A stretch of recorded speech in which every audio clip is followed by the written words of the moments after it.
Why are so many people crowded together? Are they trying to buy something? No, they are waiting in line for nucleic acid tests. This was the scene at a nucleic acid testing site in Yangzhou, Jiangsu province on August 5th. If someone in the crowd is infected, what would be the consequences of such a dense crowd? If the authorities believe that no one is infected, what is the point of such a large-scale nucleic acid test? As the scene is playing out, the communist authorities were worried that the residents who needed to be isolated would go out. Several epidemic prevention personnel used steel pipes to lock the doors shut and broadcasted over the loudspeaker that if people inside were caught going out, they will lock the doors. Whether those inside had food or sicknesses was not their concern.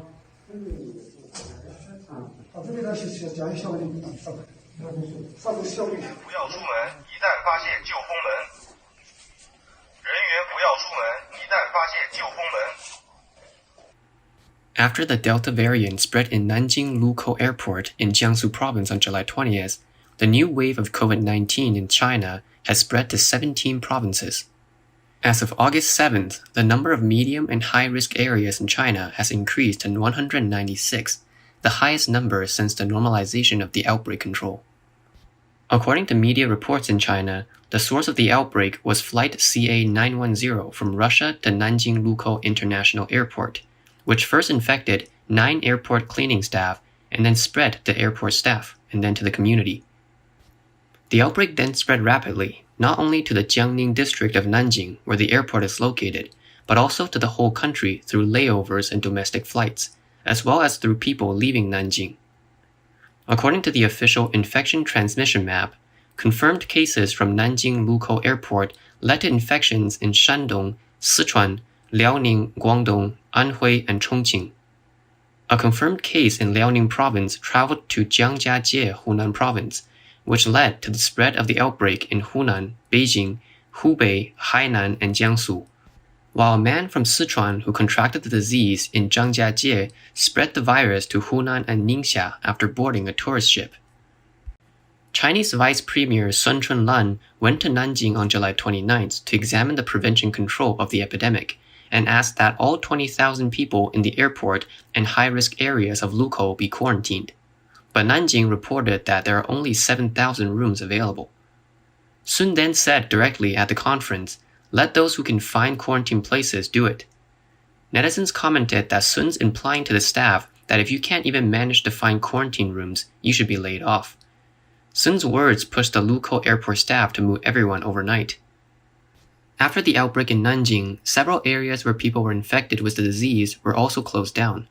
The day after the first case of infection was detected in Nanjing, an elderly woman surnamed Mao, who had been infected but was unaware of it, took a bus from Jiangning district to her sister's home in Yangzhou City, Jiangsu province on July 21st, after which her sister was also diagnosed. In the days leading up to her diagnosis on July 28th, she went to several gatherings to play cards. It is revealed that there are 150 mahjong tables in that room and 600 people were playing mahjong together. Most of them were elderly. Netizens say this is the perfect place for the virus to spread. As of August 5th, Yangzhou has reported 162 confirmed local cases. Many of those infected are in their 70s and 80s. Officials have confirmed that the chain of transmission in Yangzhou is related to patients playing mahjong in those entertainment rooms.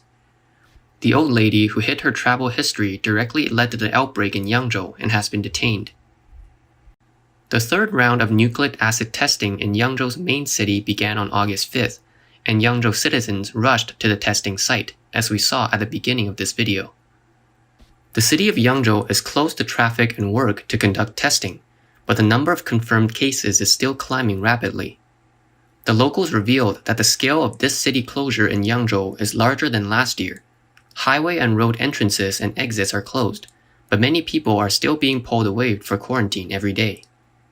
At the same time, officials did not inform the residents in advance of the city closure, which has triggered the problem of food shortage and price increase.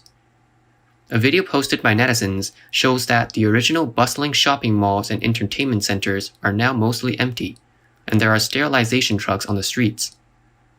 A netizen revealed that Yangzhou is in very bad condition, including the exponential rise in food prices, with pork costing $9 per pound. Yangzhou has also become isolated. The epidemic is very serious, and the actual situation may be worse than the numbers reveal.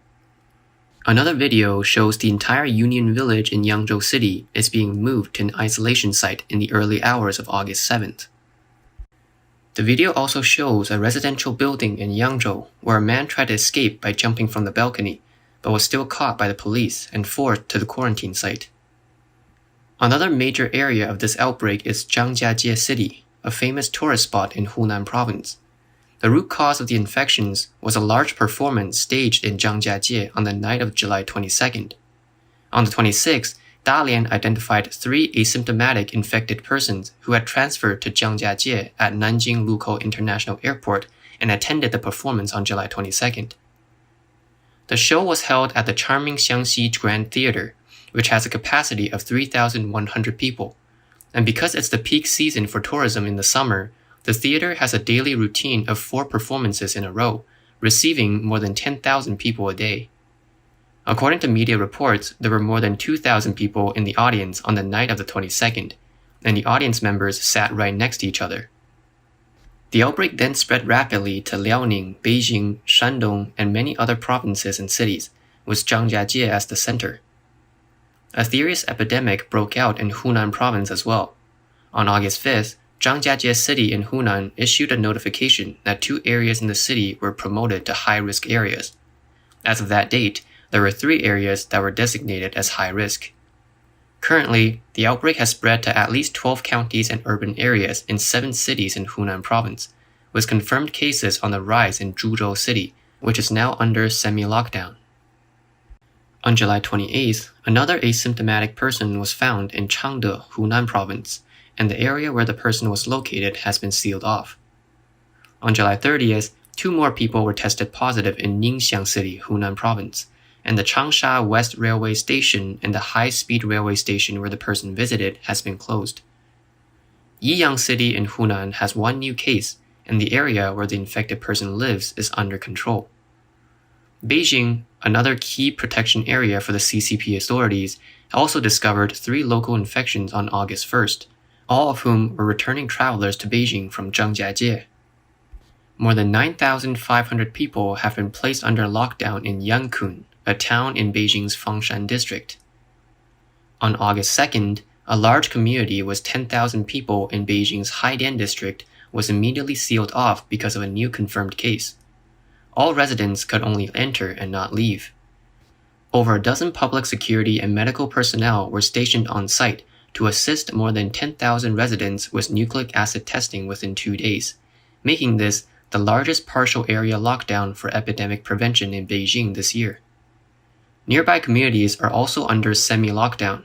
Only residents can enter and exit with a permit. No delivery staff can enter the community. Hundreds of courier goods piled by the entrance, and households can only ask the community manager to hand the goods through the gate. There is also a video posted by netizens showing that you can't enter at night when you get home from work, because the area is closed and the door is welded shut. As the center of the Communist Party, Beijing authorities have ordered strict defense and security at all costs to ensure the capital's safety. Video shows large numbers of foreign vehicles being heavily inspected at toll booths entering Beijing. But even with the rigorous checks, the virus is still spreading rapidly. In addition to the cases found in Huilongguan in Changping District and Yankun Town in Fengshan District recently, cases were also reported in Wangjing Street in Chaoyang District on August 4th. The street and surrounding areas were sealed off, and a large number of protective personnel quickly arrived. An epidemic also broke out in Zhengzhou City, Henan Province, which had just experienced massive floods. On July 31st, a cleaner at the 6th People's Hospital of Zhengzhou City tested positive. Subsequently, the Haiyu Garden building where she lives was sealed off. On August 3rd, a video posted on the internet shows many people in the building shouting out the windows, "Help! Help! Is there any food? Is there anyone to take care of us?" The video has become viral on the internet. The video publisher wrote that the scene is from the 3rd floor of Haiyu Garden. The building's main door is locked, and takeout cannot be delivered.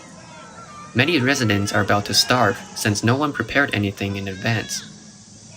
On August 4th, a nurse from the Six People's Hospital of Zhengzhou City confirmed that she attended a wedding banquet of more than 800 people on July 20th, which aroused great attention. At present, the wedding and hotel staff who hosted the banquet have undergone 2 rounds of nucleic acid testing. According to the paper, as of August 4th, Zhengzhou Transportation Group mobilized 21 buses and transferred more than 1,000 patients and doctors from the hospital overnight to other places for isolation. In addition, Wuhan, which was initially closed to the public due to the pandemic, had its first local case again on August 2nd. The authorities in Wuhan are currently taking strict measures, and the area surrounding the case is under lockdown, with no one allowed to enter or leave the area. As of August 5th, 104 communities and 56 areas in Wuhan have been sealed off and controlled. The lockdown communities and construction sites have restricted movement of personnel. The city of Wuhan requested 26 medical units to deploy more than 1,500 people to initiate a full-scale nucleic acid test for 11 million citizens.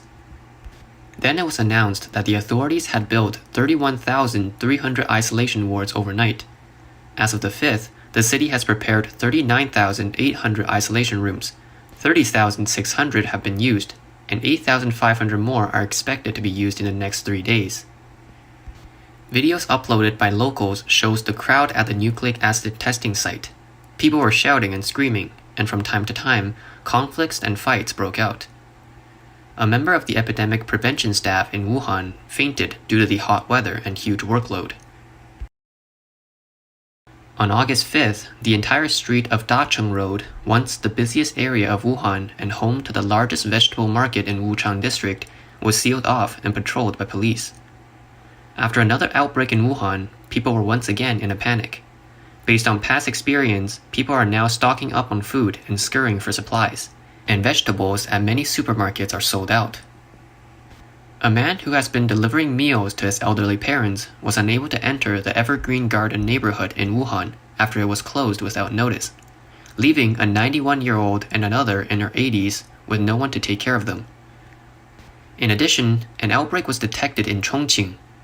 A couple traveling in Zhangjiajie from July 21st to 24th were unaware of the outbreak and returned home to Chongqing's Yubei district on July 25th because they had no symptoms. They went to Chengdu after July 27th and learned that there was a source of infection in Zhangjiajie, then tested positive in Chengdu. After learning the news, the community in Chongqing's Yubei district, where their home is located, was closed off by the authorities on the evening of July 28th, and the area had to conduct nucleic acid testing overnight. On July 30th, 2 confirmed local cases were found in Jiangjin district, Chongqing, and the city was closed to traffic. The Shuangfu Expressway toll station was closed, and all supplies in the supermarket were sold out. On July 27th, a family of 3 in Qingyang District, Chengdu City, Sichuan Province, were tested positive. Nucleic acid tests were performed overnight. Several communities have been placed under surveillance, and several streets have been closed. It is said that 10 people were taken to isolation sites. In Chengdu, a total of 5 people were diagnosed on July 27th to 28th, and tests are being conducted in Wuhou District and Gaoxin District. Roads and shopping malls are also closed. On August 6, a netizen filmed a video revealing that a train passing through Baoding in Hebei Province found infected contacts. The entire train was asked to get off for nucleic acid testing, after which everyone was isolated. Although officials say no confirmed cases or infections have been found, the authorities are already on the alert and are treating all close contacts as confirmed cases. In the northwest of China, Inner Mongolia has also been hit by the virus, and on August 5th, the Hulunbuir Municipal Health Committee reported that a confirmed case was found in the Hailar district. Shinbao district, where the person resides, is now closed off and surrounding roads are blocked. In the meantime, a cargo handler was also confirmed at the Haikou Mainline International Airport, and the airport's international cargo terminal was immediately closed. The entire airport is currently going through tests, and the official report says the number of people tested is expected to exceed 14,000. With a highly contagious variant of the Delta virus spreading across at least 17 provinces in the mainland, the Chinese Communist Party faces a new dilemma. How will they continue the superiority of the system and zero tolerance in fighting the pandemic that they once boasted about? Earlier this year, the CCP claimed to have succeeded in fighting the epidemic, and Xi Jinping even said, the leadership and system superiority of each country in dealing with the global pandemic of COVID-19 is clearly evident. Now that international scientists recognize that COVID-19 is not going away anytime soon, countries like the UK are now explicitly encouraging people to learn to live with the virus. The costly zero-tolerance measures implemented by the CCP to combat the virus is city closure, which is now being severely challenged. Not only that, but the closure of neighborhoods of 10,000 people, the forced evacuation of entire buildings, and the mandatory nucleic acid testings of millions of people, often with violence and other coercive measures due to poor organization, are making all the people suffer. So why are the Chinese authorities so strict in controlling the pandemic? In addition to the above-mentioned protection of its so-called leadership and system superiority, another important reason is the mentality of the officials. The priority of CCP officials has always been to keep their political power, and the interest of the people can always be sacrificed for their positions and their achievements. Although city lockdown can affect people's lives and economic development, the pandemic can be used as an excuse for poor economic development, so they won't be criticized. But once any communist authority violates the pandemic prevention and control that they are so proud of, then it's a serious political mistake that can lead to punishment or removal from office. For example, Feng Jun was the party secretary and chairman of the board of directors of Nanjing Local International Airport, which is the first airport to announce an outbreak. He was removed from his post on July 23rd, just after he was promoted to chairman of the Eastern Airport in November last year. He has never had any experience in airport management before, and his work was mostly in party affairs. Now, he has been exposed by the authorities and criticized by the party media. A number of local officials in Nanjing have also been disciplined.